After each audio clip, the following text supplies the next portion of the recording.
Hello, everybody, and welcome to another edition of Nation's Pastime in the nation's capital. I'm your host, Andrew Snaith, here with my host, Robbie Cruz, and it finally happened. Bryce Harper signed a contract on the 28th of February. I can't even believe it. Robbie, how about it, man? Bryce Harper's on a team. We can finally start the season, it seems like. It took a pretty long time, however. Bryce Harper finally signed 13 years, $330 million. Was that the contract, Andrew? Absolutely. 13 years, $300 million to the Philadelphia Phillies, of course. We'll get into a little more of those contract details in a bit. But just to start it off here, once again, thank you for tuning in to tonight's editions. Just to remind everyone, we are live every Tuesday night, 6 to 7 from your nation's capital. And once again, we are taking calls this week. I realized last week I said the number and I didn't really repeat it as much, so I'm going to do my best to do that throughout the broadcast this time. And that number, of course, if you want to call in and discuss baseball with us, is 202-319-5106. That's 202-319-5106. So getting into what we have planned for tonight's program, I think it's safe to say that it's going to be pretty heavily Bryce Harper related, given that's all that the baseball world has been talking about over the last week, Robbie. Well, not just the baseball world, but mostly the guy next to me who just so happens to be one of the biggest Philadelphia Philly fans. He's been talking about it since the move happened, and believe me, this move can possibly change the game of baseball. Bryce Harper's already started to change the Philadelphia Phillies organization. He's already talking about possibly recruiting Mike Trout in 2 years. He's already got the #1 jersey sale in all of sports history. He already beat LeBron James to the Lakers jersey sale record. I never would have guessed that this signing would have had such a large impact in the community. Yeah, guilty as charged there about the Bryce Harper talk. It's been absolutely exciting these past couple of days here, especially being in Washington, seeing the reaction of all of the Nationals fans who now have to deal with the loss of Bryce Harper. And it's really interesting, a point that Robbie brought up there about the impact on the community of Philadelphia. The jersey sale record was something I was absolutely astounded to see. Now, if you don't know what we're talking about there, Fanatics reported that Bryce Harper sold more jerseys in the first 24-hour period with the Philadelphia Phillies than any jersey sale in the history of sales. And that means that he did indeed beat out LeBron James' Lakers jersey sales that happened last year. I thought that was absolutely astounding, and I wouldn't have expected a sort of an outcome like that. I knew that we'd be excited in Philadelphia, but this is absolutely insane, not to mention the fact that we have reports that the Phillies nearly doubled their ticket sales in one day after Harper signed. They had 200,000 on Wednesday afternoon before he signed, and they've sold 200,000 more tickets since then. Not to mention, as we're seeing now, gear sales reportedly up 5,000% in the Philadelphia clubhouse. This is just absolutely ridiculous, Robbie, and I honestly think that there couldn't have been more of a great outcome for the Philadelphia Phillies with the signing of a superstar. I would agree with that. It seems like Bryce Harper's going to change the Philadelphia Phillies organization. It surprises me that a guy who hit 249 last season with 169 strikeouts could change an organization that much. However, Bryce Harper is managing to do it, and nevertheless, he is only going to be 27. But this move has created such a traumatic change in the Philadelphia Phillies organization. And for once, within the past 7 years, the fans are finally excited. They have not been this excited in a very long time, as I can tell by a Philly fan right next to me. Well, I mean, it's no stretch to say that the last 7 years have been absolutely brutal. We've sat through a rebuild. We've seen players like David Lowe, Delman Young, Marlon Byrd on the Phillies, Ty Wigginton, all these ridiculous players over the past years of Phillies baseball. But it's finally great to know that this rebuild is over and we are back in the conversation for being a competitive team. Yeah, they've made a lot of pretty interesting moves. I've been very impressed with some of the moves that they've made so far. Klentek, their GM, before the offseason started, said that they were going to spend stupid money, in his words. Actually, that was John Middleton. Said that. Sorry, but Klentek's the one who's been spending the money. Correct, yes. But essentially, I've been very impressed because I didn't think that the Phillies were going to have this great of an offseason. I'm a Yankee fan saying that. I've been so impressed. Like, acquiring JT Realmuto, turning Jorge Alfaro into JT Realmuto, never would have guessed that in a million years. Also, the whole David Robertson and Andrew McCutchen signing, stealing them from my New York Yankees. I wasn't very high on those signings at first, However, I've thought about it pretty recently, and it's not such a bad move considering they only gave McCutcheon 3 years and David Robertson 2 years. So overall, those are pretty good signings. I really like what they're doing. Absolutely. Thank you for that insight there, Robbie. And as we said, now let's go into a little bit more of the nitty-gritty details with the Bryce Harper contract. As we mentioned, 13 years, $330 million. But the big thing that nobody expected, and I don't think it's a stretch, Robbie, to say that nobody expected this, not a single opt-out in the contract. That's one of the things that stood out to me the most. Coming into free agency, I knew that a lot of Philly fans were worried, especially after Nolan Arenado's contract, that Bryce Harper was going to get an opt-out clause after such a short amount of time. Some people were saying 3 years, 5 years. I even heard 7 years. However, he didn't get an opt-out clause at all, which means the Phillies are going to have Bryce Harper on their hands for 13 years. Some people like that. Others don't. They think that he's going to be pretty bad within the last 5 years of the deal. However, I feel like if the Phillies can win a World Series within those 13 years, I think that'd be pretty worth it.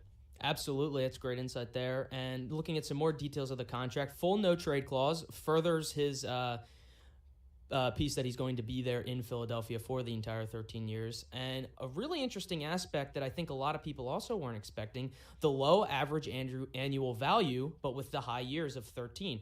Reportedly, according to Ken Rosenthal of The Athletic, Harper, in quotation marks, didn't want it.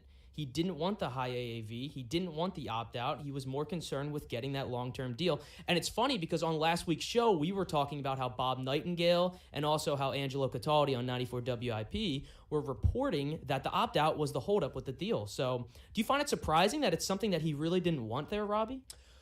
I thought that this opt-out clause was going to be the deal breaker, essentially. I thought that the reason why the contract details were taking such an extended amount of time was solely because of the opt-out clause. However, after looking at this contract, he got no opt-out clause. So I think that just goes to show the amount of almost fake news within these baseball reporters within the past few weeks. In December, people were saying Bryce Harper might sign pretty soon. Well, we're here in March and he just finally signed. But it's been pretty interesting, and I'm just so surprised to see that he got no opt-out clause. I really would have thought that that's what he was going for, Andrew. Absolutely. And if I could just touch real quickly on one of your points there about the fake news in baseball, if I could just take a moment to address that, because it's something that I know it's frustrated me throughout the offseason. It's frustrated Robbie here. The fact that there seems to be no accountability at all for some of these reporters. You got guys like John Heyman who are spewing absolute nonsense the entire offseason just to get his retweets, just to get his clicks and everything like that he needs. And honestly, I think it's despicable, and it gives a bad name to baseball journalism in general. I mean, you have the few guys who are always on there and they're always right, such as Jeff Passan from ESPN, Ken Rosenthal from The Athletic, some of those great guys. But then you got guys like Nightingale, Heyman, Andy Martino out in New York. These guys are just putting out there whatever they think they can to get more views, and I think it was absolutely despicable. Let's take a look at Wednesday afternoon. Wednesday afternoon, nobody in the baseball world thought Bryce Harper was going to the Phillies. All the reports said he was about to close a deal with the Dodgers or the Giants or some other team, and Andy Martino would not stop for a single second saying, oh, Bryce Harper, he doesn't like Philadelphia. He doesn't want to play there.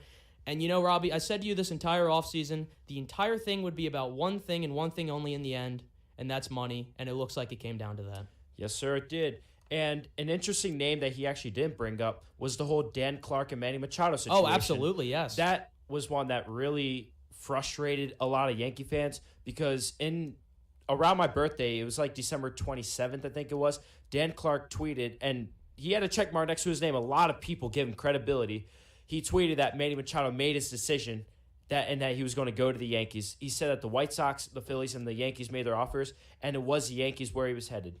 Obviously, Machado recently signed with the San Diego Padres, and after the Yankees signed DJ LeMahieu, it looked like the door was completely closed for the Yankees and Manny Machado. So it just amazes me how so many baseball, quote-unquote, journalists... Yeah, quote, yeah. Yeah. They would go out and say that certain moves were on the verge of happening, even though they weren't even close. Now, I think that this just shows that some reporters need more credibility, and in order to get a check mark next to your name, you should have more credibility. I really don't believe that. No disrespect, Dan Clark, but I really don't believe that you deserve to have a check mark next to your name after making certain remarks, because this Manny Machado thing was not the only fake news that he's tweeted out in the past.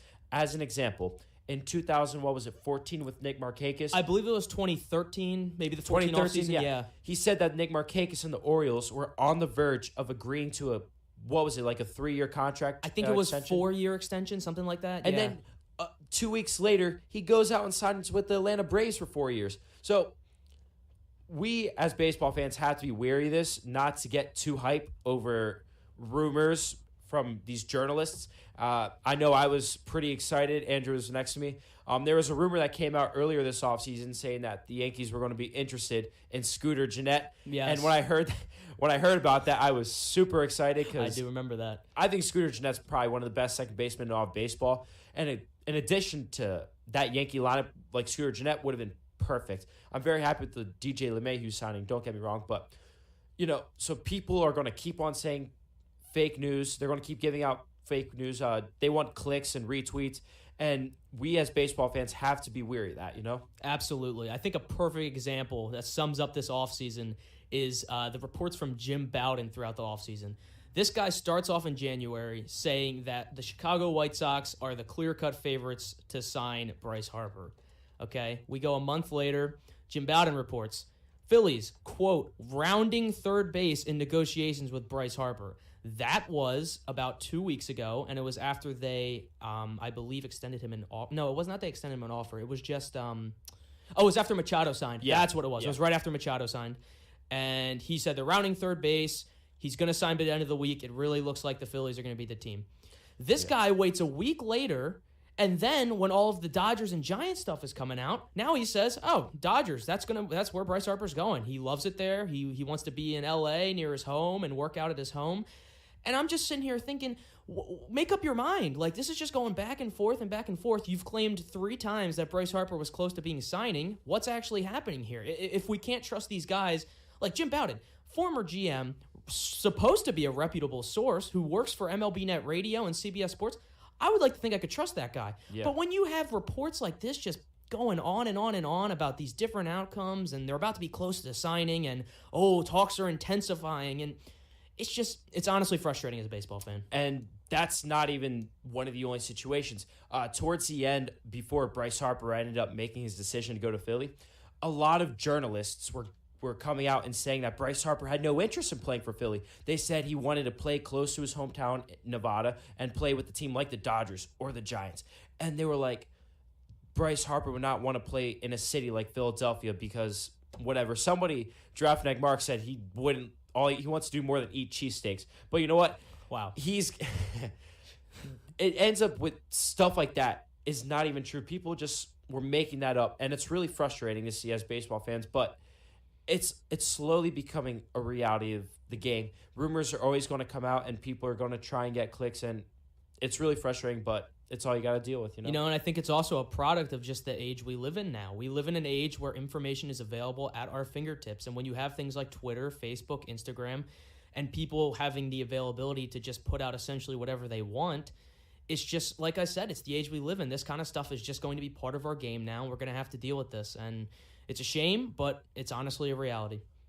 So yes, moving on now to a little bit more about Bryce Harper, and I think there's some interesting questions that this signing poses. First of all, I think the main thing that we can all agree on, and I think a lot of the baseball fans in the world can agree on, is that the stupid money was spent and the Phillies got their guy. Robbie, how important do you think it was for the Philadelphia Phillies to go out and sign one of these 2 big free agents this year? Oh, it was clearly one of the most important. It was very important to them.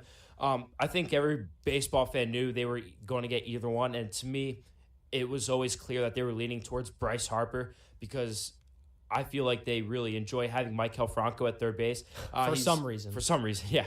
Considering he hit, 256 last year? No, I'll give Mike some credit. He hit 268 last year with around a little over 20 home runs, and he had a solid month of August, I believe. So I'll give him some credit, but he's not nearly what we thought he would be. No, but... we got those stats up here now. What were they? He hit 270 with 22 home runs and 68 RBIs. See, I'll give him some credit. That's solid. That's solid at a third base position, Yeah, I mean, his defense was a little bit questionable, but that's not the big thing.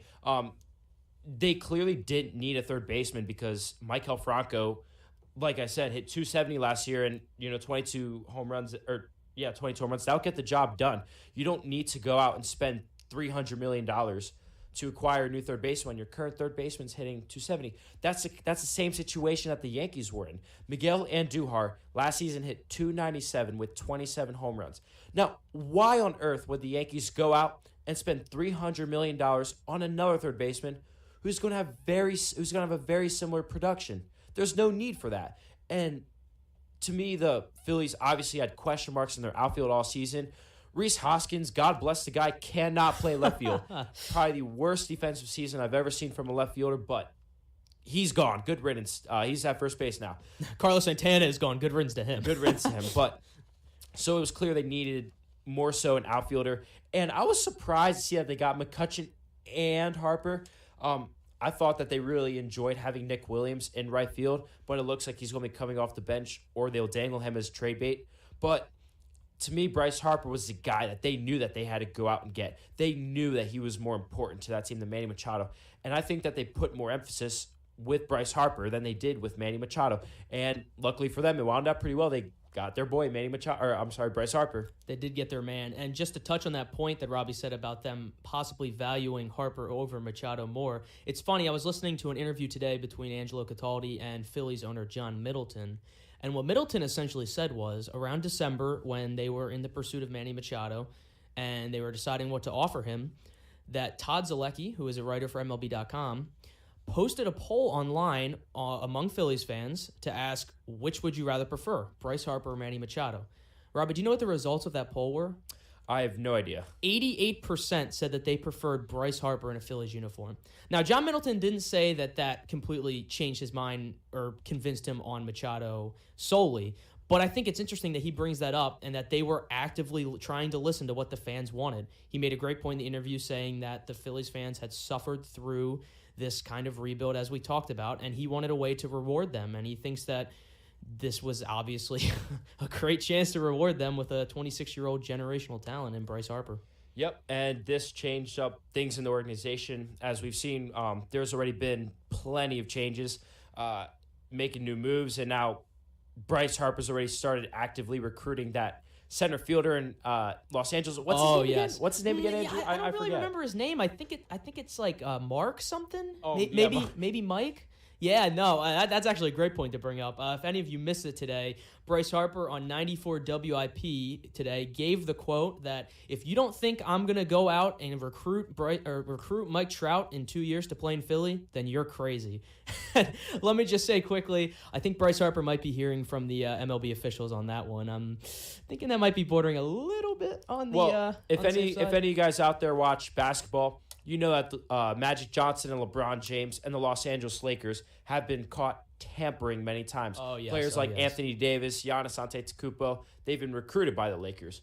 And the Lakers end up getting fined $500,000. It's amazing to me that Bryce Harper can go out and say, I'm going to recruit Mike Trout. And nobody says anything. How is he not going to get fined or even warned by Rob Manfred, the commissioner? Come on. I think the argument right now is that he was saying he's going to do it in the future because he said 2020 and he wasn't actively recruiting him. But I'm going to be honest. Let's be real here. That was some pretty active recruiting by Bryce Harper there. And it was pretty funny to see that. And going back to what I was saying about Rhys Hoskins, about him being a bad outfielder. Oh, yes. For those of you who don't know how bad he was, I just pulled a stat that talks about his defensive WAR, as in, wins above replacement. Defensively, this is going to be ugly. His defensive WAR was negative 3.6. So that means that about 4 baseballs in the outfield cost Phillies games. That's just unacceptable for a left fielder. And Maikel Franco, as I said, is not great defensively, but he's not that bad. No. Rhys Hoskins had to get out of left field. There was videos of him dropping fly balls in warm-ups. This is a professional baseball player dropping fly balls in the outfield. He had to get out of there. It was just a disaster. To take Rhys Hoskins off the grill for a little bit, I give the guy credit. He tried his hardest. He was not a left fielder. This is a guy who played first base his entire life through the minors, and the organization threw a curveball at him by saying, hey, we need you to play left field because we're bringing in Carlos Santana. So Rhys Hoskins, like you said, God bless him. He can't play left field, and I give him credit for trying at least. But yes, I think a lot of Phillies fans are rejoicing in the fact that we now have him back where he belongs at first base. And good news for you, Philly fans, you probably won't see Rhys Hoskins out in left field anytime soon again. You got Bryce Harper and Andrew McCutchen patrolling the outfield along with Odubel Herrera. No room for Rhys Hoskins out there. First base is his spot. And for say they let go of Andrew McCutchen for some reason. Looks like you'll get Mike Trout in 2 years, so you can put Bryce Harper in left field, so you're not going to be seeing Rhys Hoskins out there anytime soon. I guarantee you that a lot of Angels fans are going to be very angry these next 2 years as all they hear is about Mike Trout's eventual journey to the Philadelphia Phillies. So It's already started, trust me. I've seen many Los Angeles Angel fans complain about Bryce Harper's recent comments, saying that he has no right to go out and recruit another player who's already under contract for another team, even though he just signed there. Yes, absolutely. So looking out at another interesting aspect of the Phillies after the signing would be the depth of their lineup now. Now, a lot of people agree that this is one of the deepest lineups in the National League right now, and I don't think it's a stretch to say that it might be one of the best in baseball as well. Of course, not better than a certain few like the Yankees or Red Sox because of just how powerhouses they are. But looking at this lineup now with all the new additions and Bryce Harper in it, how would you organize this, Robbie? Because in my opinion, I would go in an order in this way, and I think there's a lot of different ways that this lineup can be orchestrated, which is why I'm asking this. But in my opinion, I would go with Gene Segura at the top, Andrew McCutchen batting 2, Harper 3. Hoskins at 4. He's your big power hitter there, and he's protected by Harper. And then you got Real Muto following him, another great bat there. Herrera, Franco, Cesar Hernandez, and the pitcher. Now, assuming everyone's healthy, how would you organize that lineup? I think that that's a good lineup as it is. However, I like the idea of batting Andrew McCutchen leadoff, actually. Oh, that's an interesting point. He hit leadoff for the Yankees when he was traded from the Giants to the Yankees, and he does a really good job of it. He gets on base, and he's not going to hit for average anymore. This isn't 2013 Andrew McCutchen that we're going to see. But he does the little things. He's going to bunt, he's going to get on base, and he can still run a little bit too. So I like the idea of putting McCutchen at leadoff. I love the idea of Gene Segura batting second. I think a guy who can hit for average and steal bases would be great at the second slot. Or you could slide JT Realmuto up at the 2, but probably stick him lower in the lineup. Then obviously you're going to have Harper batting third. I don't think that there's any question. Some people are debating, is Harper going to bat third? Is he going to bat fourth? It's clearly third at this point. Bryce Harper's not a number 4 hitter. Only hit 34 home runs last year versus Rhys Hoskins, who, in my opinion, is a better power hitter. And then obviously you got Hoskins at number 4.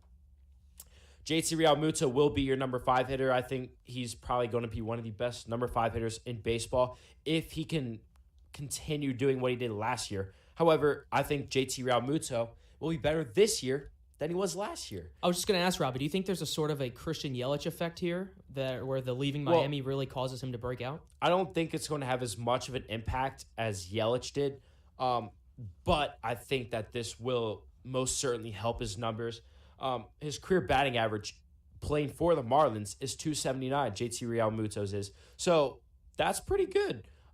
If you translate that to Citizens Bank Park, one of the most hitter-friendly ballparks in baseball, I could see him hitting 280, 290. I think that he's going to do really well. And then obviously after JT Realmuto, that's where it starts to get a little tight. I really like the idea of having Cesar Hernandez bat last for this lineup. He's probably the fastest guy in that lineup. Yeah, he is. Yeah. So, yeah, no question. So I love the idea of having a guy who's really fast bat last in your lineup. It makes a ton of sense for me. I would like to put Odubel Herrera probably after JT Realmuto. I think that's a good spot for him. That way, there's not as much pressure on him. I think last year, Odubel Herrera, what did he hit in the lineup? He hit at the top of the lineup, didn't he? Well, here's the thing. Last year, it's funny you mentioned pressure. I think there was a lot of pressure on Odubel Herrera to be one of these guys who is one of the best hitters on the team. And he started off the season that way. He was hitting almost like 340 through the month of April and May.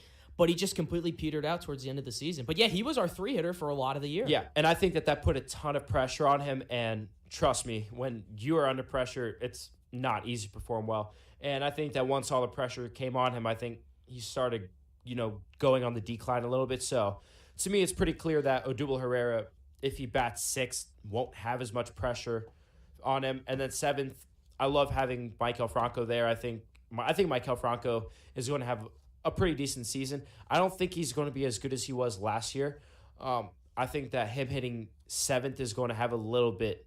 It's going to hurt his confidence a little bit, I think. And confidence is huge in baseball. Because last year, Maikel Franco was hitting towards the middle of the Phillies lineup, wasn't he? He was hitting around 5 or 6, yeah. Yeah, normally. so when you're hitting up at the top of the lineup towards or the middle, that gives you a boost of confidence. But when you're starting to go towards the end of the lineup, that can have an effect on you. I don't think he's going to be as good as he was last year.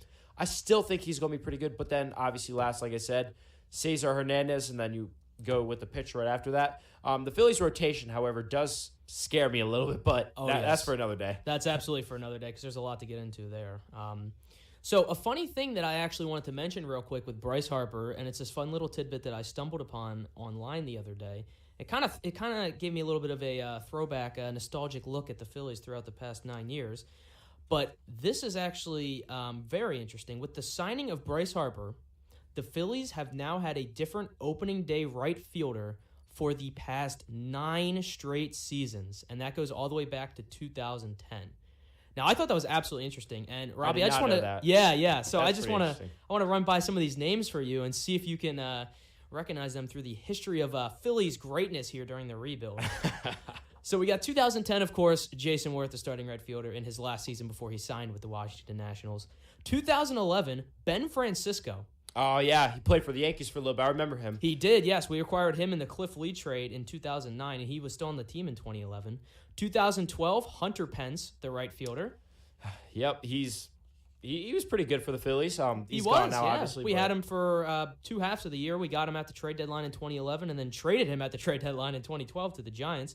If I'm not mistaken, he is with the Rangers now, right? Yep, on a minor league deal. Who did you guys acquire for Hunter Pence from the Giants? Oh, yes. We got the legendary Nate Shearholtz. And we also got Tommy Joseph while he was still a catcher. Wow. And Tommy Joseph is not in baseball right now, and Nate Shearholtz, I don't think, has played in like 3 years. So what a great trade. Sorry, Phillies, that did not work out for you guys. Classic Ruben Amaro trade right there. 2013 then, John Mayberry Jr. Former top prospect, wasn't he? He was up there, yeah. He never really put it together for us. What about Dominic Brown? Did he ever start? Dominic Brown was actually never started a opening day in right field. He started them in left field. Oh, that's right. Left field. Okay. 2014, and this is, starting 2014, we get into the real juicy rebuild years here. Marlon Byrd, the starting right fielder in 2014, followed by Grady Sizemore in 2015, Peter Borges in 2016, Michael Saunders, and I can't say that name without cringing because remember that one year, I think it was 2015, he somehow made the All-Star game. It was 2016 actually. Yes, Michael Saunders made the All-Star game. I could not believe he made the All-Star game and then was a free agent that year. We gave him like an $11 million contract. I remember that. And the guy was terrible. He hit like 190 for us. We cut him by June, I believe. Well, that year Michael Saunders there was no reason for him to be an All-Star that year. He was one of those like one of the right fielders was injured that year. I think it was Bautista. He got injured, and so they needed a replacement. It ended up being Michael Saunders. It was one of those things, yeah. Yeah, unbelievable, yeah. So Michael Saunders there in 2017. 2018 last year was Nick Williams, and then, of course, 2019, assuming everything goes well in spring training, Bryce Harper will be the opening day right fielder for the Phillies. So I thought it was an interesting look there at the past 9 years, and also a look at some of the pain that the Phillies have and their fans have had to deal with over the past 9 years there. Yeah, it's been pretty tough. I thought last year could have been the year for the Phillies. I thought that they had postseason potential. However, they clearly collapsed at the end of the year. Towards the end of the season, they finished, I think it was around like 14-32. It was just once we hit August, everyone on the team forgot how to hit. And all the pitchers who were good in the first half, starting pitchers, also forgot how to pitch. It was the perfect collapse. Yeah, I can honestly say, someone who watched all those games last year, down to the very last one, that was not a good team. we really, I find it surprising that we were in contention as long as we were, because it was just not good. Besides Rhys Hoskins, there was no one. Okay, besides Rhys Hoskins and Wilson Ramos, once we got him, there was no one in that lineup who could hit. The pitching was sketchy. Arrieta was hurt the second half of the year, and he pitched through it. And other than Aaron Nola, and I guess maybe Sir Anthony Dominguez and Pat Neshek, no one was pitching on the Phillies. It was bad. I mean, you guys didn't play too many competitive teams last year. The NL East last year was not that good. No, it was terrible. Division. The fact that the Braves won, how many, was it 90 games? I think 90 or 91. 90 games, and they still won it, while a team like the Athletics won 90 games as well and got the second spot in the wild card. Not to mention a team like the Rays that won 92 and didn't even make the playoffs. No, not even the wild card. It was just the NL East was. It's funny how the NL East goes from one of the weakest divisions of baseball to being one of the most competitive, if not the most competitive and most difficult division to win in baseball. Just goes to show you how quickly things can change in the game of baseball. It's truly beautiful to watch. Oh, absolutely. It's funny you mentioned that because USA Today actually put out their official projections for this year. In the NL East, there's a 3-way tie between the Phillies, Braves, and Nationals, all with 89 wins. And then the Mets are right behind with like 87 or 88. I mean, 87 wins for the Mets? Yeah, I thought that was a little surprising. But I just think that's absolutely insane. That essentially, that's 4 teams. And again, I'm not convinced on the Mets again. Someone's going to be hurt by the time it's May. Let's be honest here. Jed Lowry already hurt. Edwin Diaz, who knows? He'll probably blow his arm out by May. He was pretty bad. He was pretty bad yesterday. Did you see him pitch? I did not. Did he pitch in spring training? Oh, yeah. No, he gave up 2 runs in an inning. So, oh my gosh, New York Mets off to a bad start. It's the Mets, man. They're gonna find a way every single year for something to happen. I almost feel bad for them, but I don't feel bad for them because they're the Mets. Now, let me ask you this. Yeah. Do you think Jacob deGrom is going to be as good as he was last year? Jacob deGrom's an interesting case because in one hand, I would say no way, he's never going to be that good again. But on the other hand, the guy hasn't signed an extension yet, and let's not forget, he's about to be a free agent. And I am under the impression, and I think that history proves this, that players step up in their free agency year, and they just have amazing years that you wouldn't expect. So I don't think it's out of the question to see Jacob deGrom having another great year. Now, do I think he's going to have an ERA, what was it, like 1.7 or something? 1.67. Yeah, that's not going to happen again. I don't think we're going to see that again for a long time from any player. But probably not. That was absolutely 1.70 actually. Yeah, 10 and 9, 1.70. That's absurd. That's an ERA under 2. Unbelievable. Jacob deGrom, great year. Pitches a 500 baseball. That's just unreal. Absolutely unreal. But yeah, I think it's safe to say he's still going to be very good, especially trying to get that payday at the end of the year.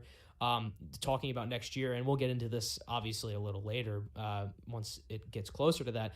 But next year's market, absolutely loaded with starting pitching. And if Jacob deGrom can prove that he's at the top of that list, he could be making some big money next year. Yep. And it should be interesting to see what he ends up doing. I'm assuming he's going to wind up re-signing with the Mets. I think that's the most likely thing. I don't see him leaving this organization. It seems like he's really happy there. But, yeah, no, it's going to be pretty interesting to see what he does. I'm intrigued to see how many years and how much money he can get, though. Think about it. He's going to be 31 after this year. Wow, that is right, yeah.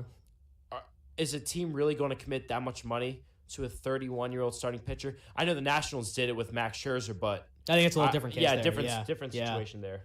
Yeah, no, that's an interesting point, and I also think that's what's going to bring the Mets in to be the team to do it anyway, because the Mets know him, they love him, he's a fan favorite, and I think that they're just going to be the one team that's willing to give him whatever ridiculous demands that he has after this season. Oh, yeah. Assuming that he has a good season, of course. Yeah, definitely. But I also wonder, since next year's free agent market is pitching market is so strong, do you think that's going to impact the amount of money he gets? Are they going to weigh their options and say, maybe I can get a guy like Justin Verlander for less money than Jacob deGrom, or I can get Garrett Cole for less money than Jacob deGrom? Do you think that's going to affect his asking price or even what he ends up getting? Here's what I would say to that, Robbie. I would say that going back to my point about him having a good year based on last year and based on becoming a free agent, I think if he has another absolutely elite season, I don't think teams will be hesitant to give him the extra money to get him on their team. Now, if he has just a good season in the midst of a ton of other starting pitchers also having good seasons, like you said, we have Garrett Cole, Justin Verlander, I'm trying to think of another one here, Madison Bumgarner, like you said. Yep. And if he just has Chris Sale, big one as well, though, yeah. But if he just has a good season amongst a ton of other pitchers who are having good seasons, then yes, I do think that could affect how much money that teams are willing to give him, especially, like you mentioned, at age 31. Mm-hmm. I would agree with that. And, Chris Sale is another guy I'm actually interested to see how much money he winds up getting. Like Jacob deGrom, he's going to be 31 starting in 2020. Chris Sale is a guy who's had arm issues in the past, missed a lot of the second half due to arm injuries. And I don't know if it's just me, but every single season, he seems to struggle in the second half. It looks like his arm starts to get tired. So I wonder if that's going to have any kind of impact on his free agent market, because as a Yankee fan, I wouldn't want the Yankees giving Chris Sale a 6 or 7 year deal, knowing that he could possibly wind up hurting his arm again. He's done it plenty of times in the past, and the way he throws, so it worries violent. me. Yeah, I just don't like it. It's something I wouldn't take a risk on. And what stood out to me was that Chris Sale and the Red Sox were discussing a contract extension towards the beginning of this offseason. However, reports were coming out and saying the deal was dead. They weren't able to reach anything, and talks went nowhere. If talks are going nowhere with Chris Sale and the Red Sox, it's not a good sign if you're a Red Sox fan. No, I think so as well. And it's interesting to see now, starting next year, the Red Sox are going to start losing a lot of their core guys that they managed to win the World Series with. Yeah. Bogarts is going to be a free agent. You have Sale, of course, who's going to be a free agent. Let's not forget the biggest one of them all, Mookie Betts, in the same free agent class as Mike Trout in 2 years. You want to talk about losing a ton of your homegrown guys or guys that you didn't have to give up a lot to get, of course, referencing Chris Sale and how they gave up Yohan Moncada for him. When you start losing a lot of those guys, team looks drastically different, and who knows, are they going to be able to stay with that and be competitive still? Yeah, the Red Sox are going to look a lot different within the next 4 years. Another guy, JD Martinez, really helped them win the World Series. Oh, yes. He has the ability to opt out after this season, so next offseason he can opt out. And I believe if Martinez performs well again, I'm assuming he's going to opt out. That way he can wind up with more money. So, and he's a Boris client, so. Exactly. So it's going to be really interesting to see what the Red Sox are going to do with so many free agents who can wind up with a lot of money. It looks like they're letting Craig Kimbrell walk for that reason. They're stuck with David Price. They got a ton of bad contracts on that team, don't get me wrong, but it'll be really interesting to see what they do with Mookie Betts, Andrew Benintendi, Xander Bogaerts, JD Martinez. It'll be interesting to see who they bring back, because I can guarantee you the Red Sox, you can't bring all those guys back. You simply can't afford it. And when you're making confusing signings like signing Nathan Eovaldi to, $72 million? 4 years. No, I don't think it was 72. I think it was like 40. Whatever it was. But still, it was terrible. Yeah, whenever you sign Nathan Eovaldi to that much money, are you really able to go out and afford all these guys? I mean, the luxury tax can only be so high, So I think these guys are going to leave the Red Sox. I think they'll bring back. I don't see Mookie Betts leaving this team. I see Betts getting a huge contract from the Red Sox, but it'll be interesting to see who else they leave and who else they lose and keep. It really will be. That will be definitely something to watch as the years go on here and they lose some of their key pieces. So we thought now that we would take a look here in the second half of the show, now that the offseason is winding down, minus a few names, of course, Dallas Keuchel and Craig Kimbrell, who, by the way, we have absolutely no word on.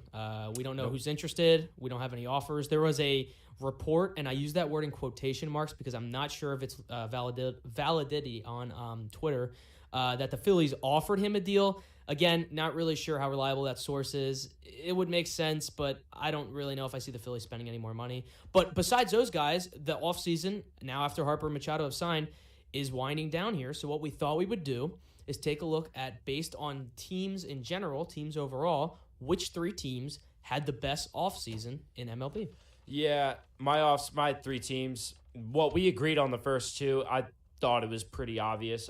I think anyone would probably agree on the first two. Yeah. Mm-hmm. All right, you want to start? Yeah, absolutely. I think without question to anyone listening and anybody who follows baseball as much as we do, that the best offseason, without a doubt, goes to the Philadelphia Phillies. I mean, you want to take a look at a team on the last day of 2018 and on the first day of 2019 and how drastically improved they are. I don't think that in a long time we've seen a team this drastically improve from game 162 of one season to game one of another. Just to quickly go over some of the ridiculous moves they made. 2008-9 Yankees. Okay, that is true. Probably the biggest change. And it's funny because I believe the 2009 Yankees took those additions and did something special with that. Am I right about that? Yep, they won the World Series that year. Yeah, that's what I thought, yeah. And I will remember that for a long time as well, because I seem to recall that they may have beaten a certain team from Philadelphia. But we won't talk about that right now. We're not going to talk about that at all. Funny, actually, before we get into this again, we always joke off air that now that it's 2019, it's officially the 10-year reunion of that World Series. And hey, Philly spent some money. Yankees are a good team. Why not a 2009 World Series reunion? How about that, Robbie? That would be pretty interesting. However, despite the additions of the Phillies, I don't see them making the World Series yet. I think they're a starting pitcher and a relief pitcher away from making it. But with the National League, anything's possible. I didn't expect the Brewers to be this good this season. Oh, yeah. I think the Rockies are going to make the World Series, as I said last week, but this is the game of baseball. Anything can happen, so you never know what to expect. Especially with 3 rounds of the playoffs. All you got to do is get in there, and as long as you get hot at the right time, anything can happen. Yeah. So, moving back to my overview of the Phillies offseason. The big moves, of course, Gene Segura, James Pazos, and Juan Nicasio for J.P. Crawford and Carlos Santana. I can't stress how big this deal was. J.P. Crawford, I don't think anyone in Philadelphia considers him anything special. He's been injured so many times. And Carlos Santana, just for Matt Klentak to unload Carlos Santana and his complete contract to the Seattle Mariners and get back an all-star who is a perennial 200-hit guy, a perennial 300-hitter in Gene Segura, not to mention lefty help in the bullpen with James Pazos. Unbelievable move for Matt Klentak there. Another move, of course, Jose Alvarez for Luis Garcia, some more lefty help. The big one, of course, JT Realmuto for Jorge Alfaro, Sixto Sanchez, Will Stewart, and international spending money. Not going to lie, losing Sixto Sanchez does hurt a little bit. I thought he was going to be a great guy, but the reality of the situation is he's already been hurt twice. He's been nursing back an arm injury as it is right now in 2019, and it was risky to hold on to him. I always thought that he had more value as a trade piece than he did as an actual prospect. I would agree. So we'll see how that turns out, though. Hey, I wish the guy the best of luck. He's on the Marlins. I'm not afraid of him doing well on the Marlins. Well, he is pitching in a good ballpark now, so that is true. He's in a great pitcher's ballpark, so we'll have to see how that goes there. As for the free agent signings, Andrew McCutchen, 3 years, $50 million. Thought it was a little too much money there, but I do like the signing. McCutchen's still a very valuable player in the outfield, both defensively and offensively. I think he'll have a great year in Citizens Bank Park. David Robertson shoring up the bullpen with a 2-year, $23 million deal. And, of course, Bryce Harper, 13 years, $330. Phillies got their man. They set out to get a superstar, and they got him. Just to close then, of course, with the extension of Aaron Nola, which I think was a hugely underrated part of the Phillies offseason for 4 years, $45 million with a club option that would take him to his age 31 season before he entered free agency. Yes, so as for my big reason there, it's just, like I said, there's not a more improved team in baseball from last year to this year. The Phillies are actually the first team ever to add 3 players who were all All-Stars in the previous year. They needed a superstar, and they got it done, and I think this sets up a great new era of Phillies baseball and finally ends that rebuild. That's the way it appears. However, like I said, anything can happen in baseball, so we'll have to see how things pan out, but I'm not going to lie. It is looking pretty good for the Phillies. I don't think they're going to make the World Series, but I do see them as a playoff contender this year. And I don't think a lot of the fans are out here saying, oh, World Series 2019. And I don't think that needs to be done either. I think just the fact that the front office showed confidence in this team and in the fan base and rewarded them for waiting all these years just to put a competitive team on the field, I just think that means so much to the city. And as long as we're seeing competitive baseball, I think a lot of people in Philadelphia are going to be happy. Yeah, and I would definitely agree with that. Sounds good. All right, Robbie, moving on to the second team, because I know we both have the same one here again. I'll let you take this one for some obvious reasons. Who had the second best offseason in MLB this year? This one was clearly the Yankees. The Yankees had not as good of an offseason as the Phillies did. I think that the Yankees were already potential World Series contenders, but with the moves that they made this offseason, I think that took them over the hump.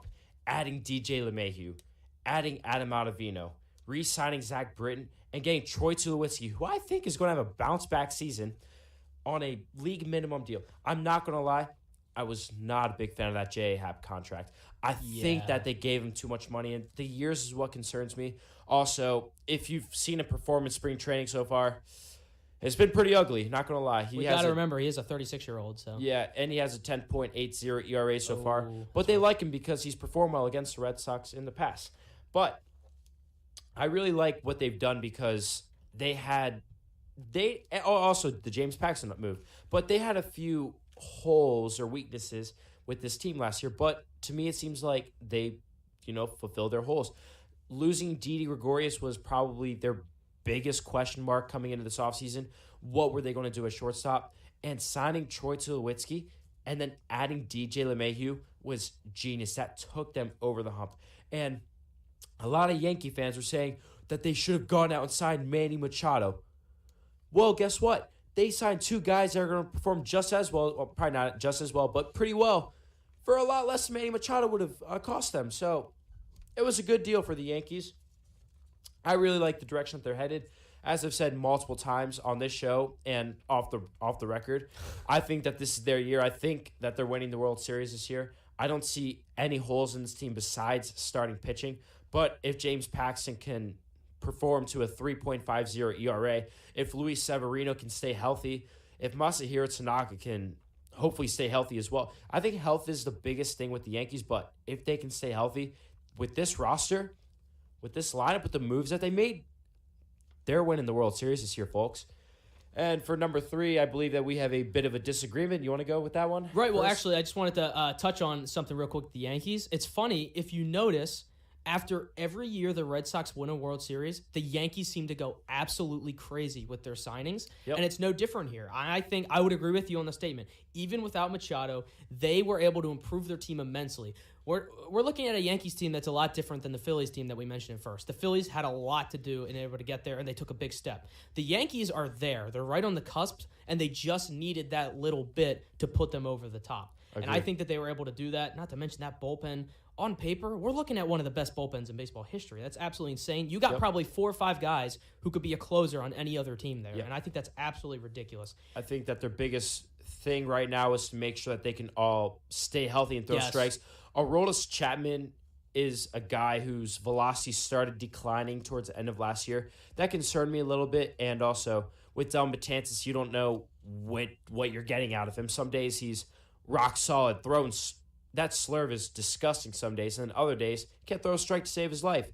Adam Ottavino last year threw 4 consecutive wild pitches. So this is another guy that is a little inconsistent. You don't know if you're going to get strikes out of him. So that's another big question mark to look out for. However, if you're Larry Rothschild, you got to make sure that these guys can throw strikes. Make sure that they can do it, and nobody can touch any of these guys.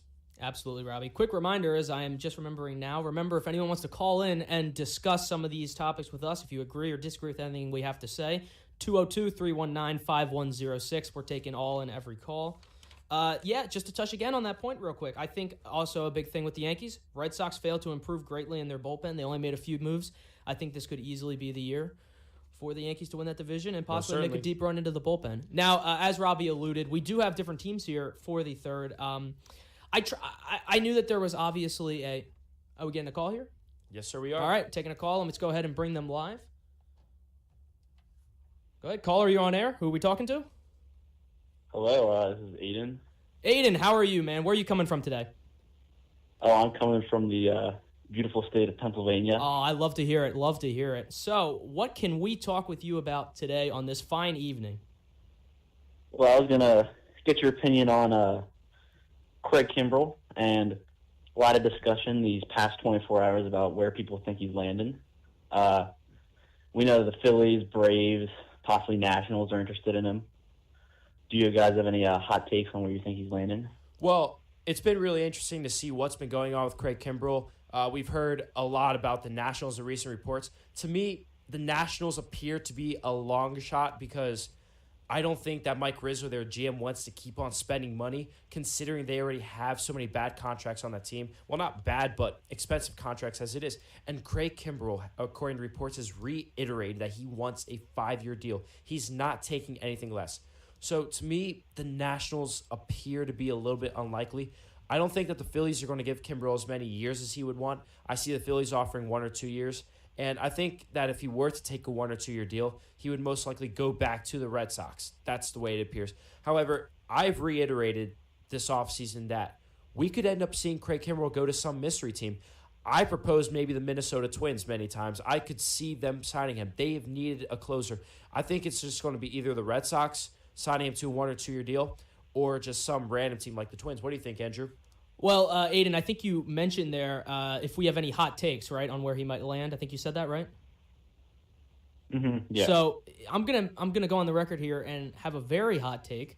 I think the Twins are also a hot take there, but I think my take might be a little hotter. And I'm gonna say that Craig Kimbrell is gonna sign with the Tampa Bay Rays. The Rays? And I'll tell you why. I think that the Tampa Bay Rays, as much as they value bullpen, they lost a few pieces in Sergio Romo and stuff like that. But I think that the Rays are a team right now that still wants to be relevant in that AL East, and I think he could go there on a short-term deal. Now, this is if he's willing to step down off his pedestal and say, look, I'll take something less than the 5-6 year deal. So what do you think about that, Aiden? Do you see him going to maybe either the Twins or the Rays?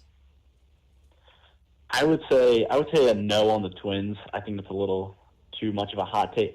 the Rays, I honestly view the Rays as more of a legitimate possibility, but I still think the Rays are going to be a little too hesitant to throw out that money. Yeah, we're talking about a franchise that doesn't exactly throw out the dough there, so.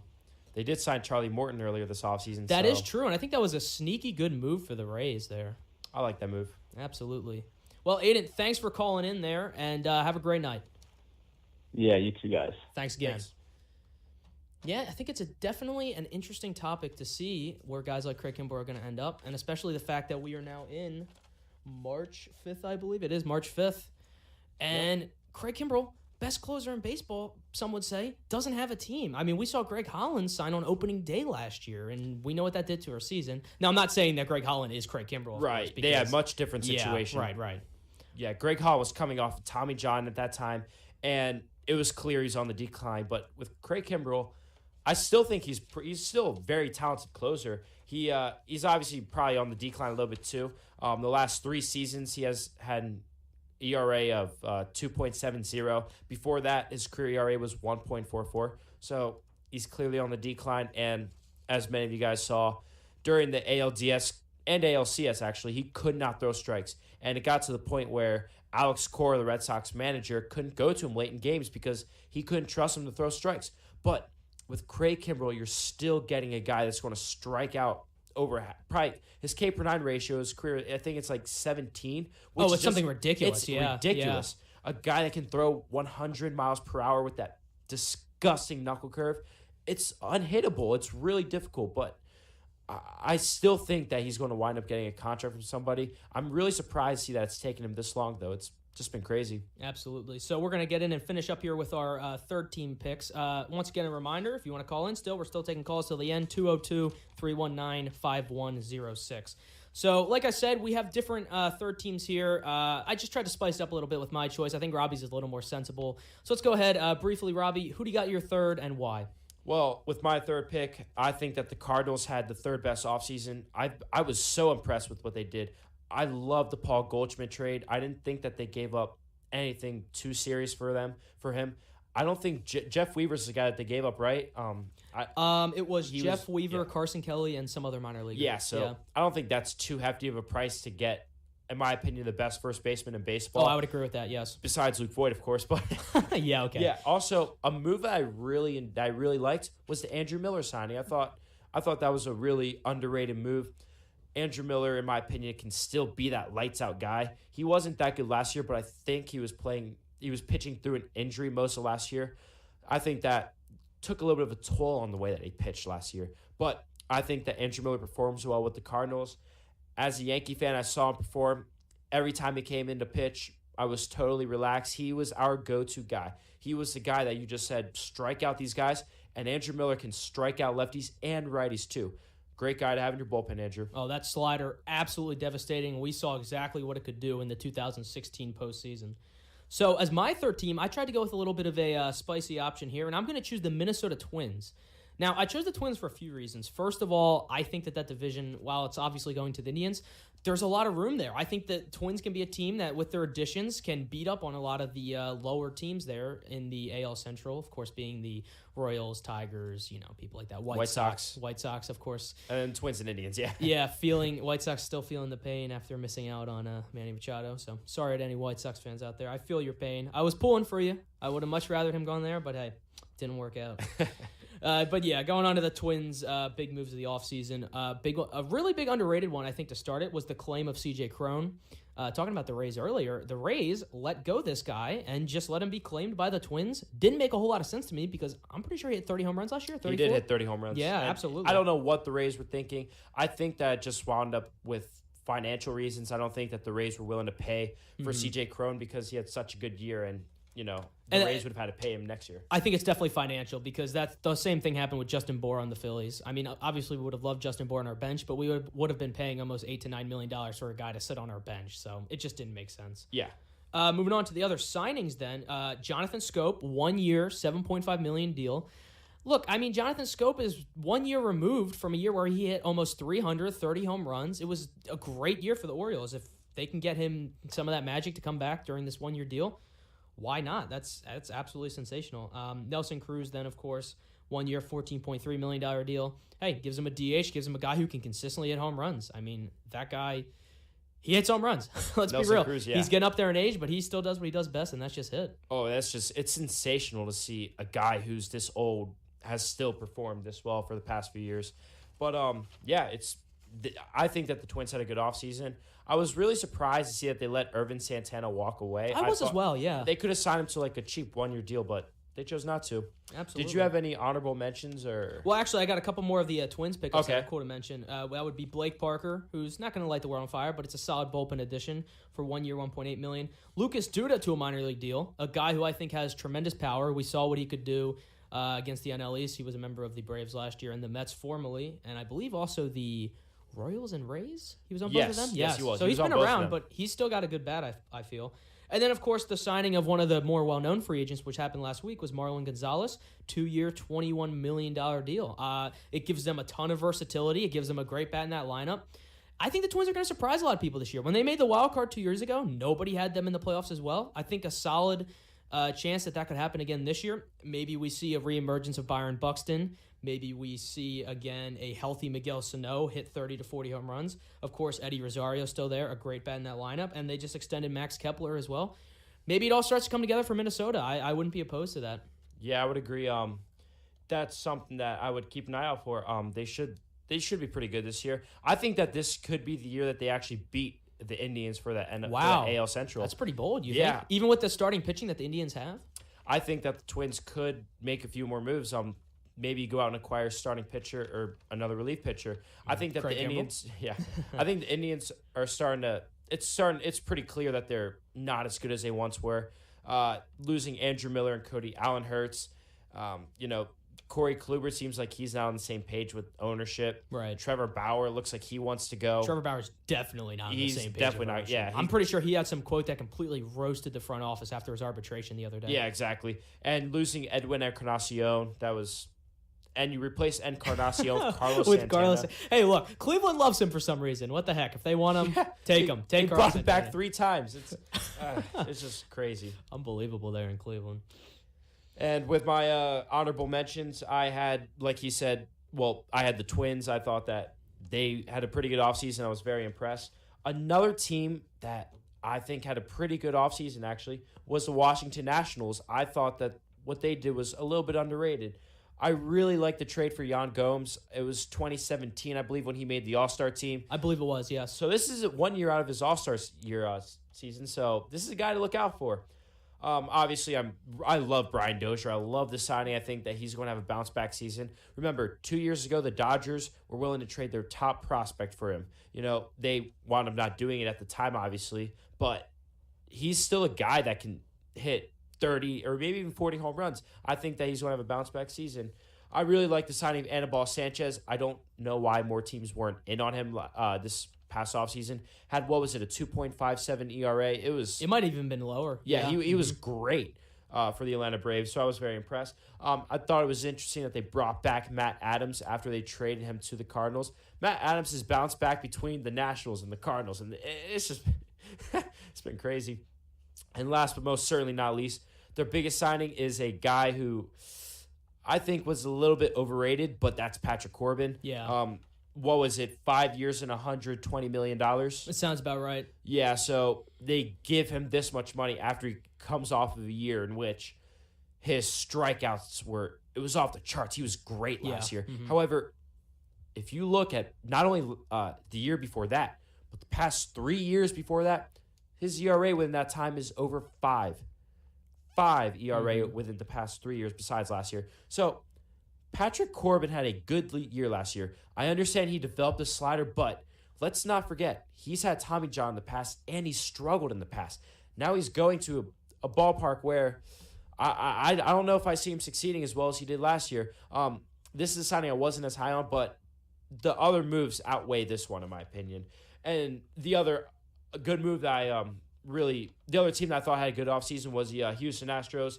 Signing Michael Brantley and Wade Miley. Thought that they, obviously losing Charlie Morton and Dallas Keuchel hurt, but I think that these moves outweighed that. Absolutely. Always going to be exciting to see how the offseason moves play out in the regular season.